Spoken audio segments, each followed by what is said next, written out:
Hey friends, good morning. This is my Thinglink lesson plan. So here we go have my Google site and you'll go to instructional technology. Once this loads up, you'll scroll all the way down to IT number 2 where you see the map of the United States. This is my Thinglink.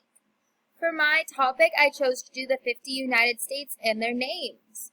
So I have a link to each state's website on top of their state, so we can map over and just kind of guess, like, what state do we think this is, and let the children have a chance to guess, and, oh, it's Iowa.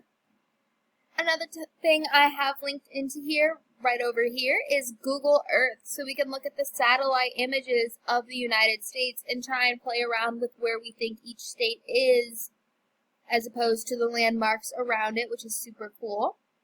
And I've also linked in a song on YouTube called 50 Nifty United States, which is a song that I actually learned when I was in 4th grade. It lists all of the 50 United States and they're in alphabetical order, which is super fun. It's really catchy. I still sing it all the time to this day. So I'm excited to learn over this with you guys today, and yay!